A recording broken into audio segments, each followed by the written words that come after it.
Christmas, the Frankenstein we all love.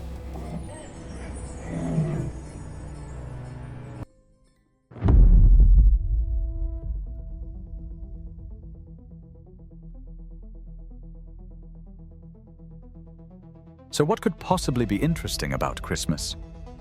It seems simple enough. A familiar biblical story about the birth of the Savior, a cozy family holiday with a tree, presents, and a jolly old man in a red coat. Thousands of movies, greeting cards, melodies. Everything's familiar, everything's clear. Until you start asking questions. For instance, who actually established Christ's birth date? Why December 25th specifically, when the New Testament contains no day, no month, not even a hint about the season? Why are shepherds sleeping outdoors with their flocks? In December, when sheep in Judea were kept in pens during winter? And where did this giant coniferous forest tree, decorated with ornaments, come from in a biblical story? How did an old man in a fur coat, flying in a sleigh pulled by reindeer, appear in the hot Middle East? There are no answers here yet, but it's precisely with these questions that our story begins. The story of a holiday that contains far more mysteries than we're used to noticing.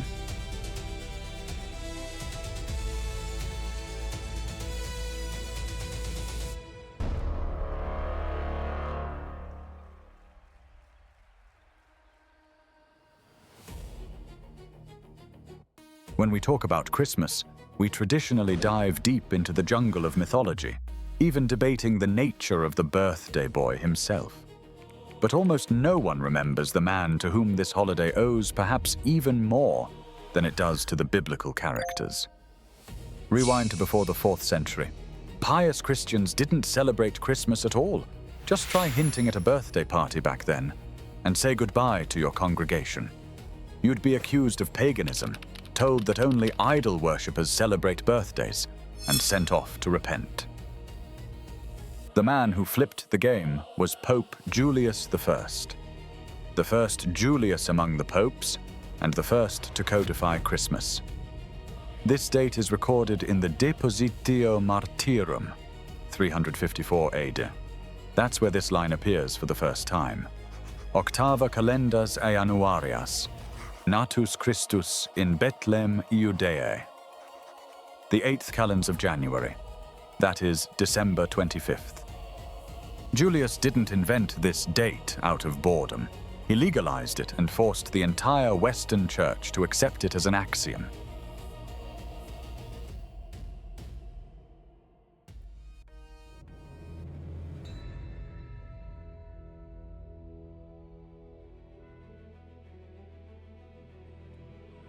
Julius's tenure began with deceptive calm.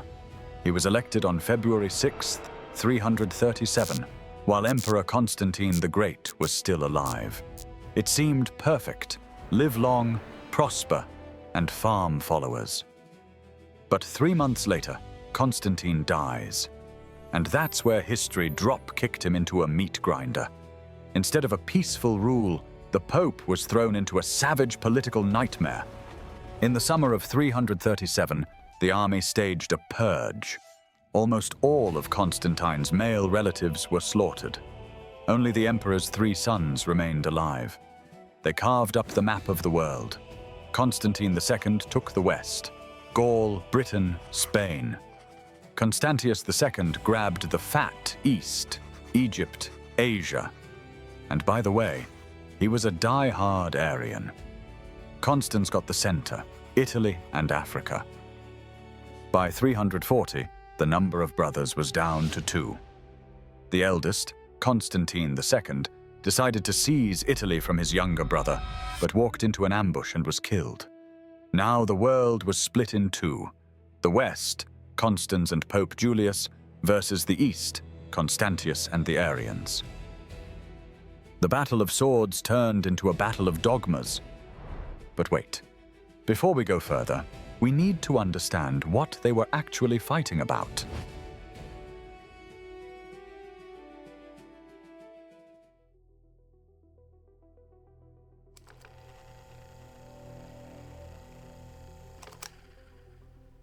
On one side, the Nicenes, Team Rome. They believed Jesus is God, full stop, eternal, equal to the Father. Same substance. On the other, the Arians, Team East. They claimed Jesus was basically a junior god, a created being, like a divine startup that had a launch date. Their slogan was, "There was a time when he was not." It sounds like theological hair-splitting, but for them, the stakes were infinite. If Jesus is just a creature, he isn't God. If he isn't God, he can't save you. Pope Julius needed a nuclear weapon to crush this junior god theory. Here is a lesser-known fact. Historians argue that behind December 25th lies a profound theological rupture, one that Julius and the fugitive bishop Athanasius deliberately wove into the very essence of Christmas. According to Arian doctrine, Christ only became divine after his baptism. In opposition to this, the Church Fathers did not merely select a date. They issued a theological proclamation. Christmas was defined as the manifestation of God in the flesh. It affirmed his transcendent nature from the very beginning. Divinity was not conferred in the waters of the Jordan. It was present from the start. Christmas became the perfect anti-Arian tool. The logic was brilliant. We celebrate the birth of God in the flesh to prove he existed eternally as spirit. Later, the Church Fathers would weaponize this into combat manifestos. Today is born he who was before the ages. The date became the main textbook of faith for millions of illiterate people. If you celebrate on the 25th, you admit Jesus is the eternal God, not just a divine sidekick with a start date. You are with Rome.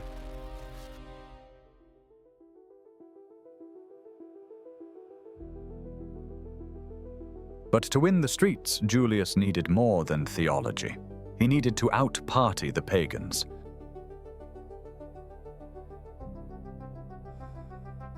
The competitors had weak spots. The cult of Mithras was a closed boys' club for the army elite. Cool, heroic. But no women, no kids, no family. Julius offered a holiday for everyone. Mass appeal always beats elitism, especially in an empire where the majority aren't officers, but people with no access to power or mysteries. But how do you steal traffic from Saturnalia? Days of legalized chaos when Rome forgot its laws. What could the church offer in return?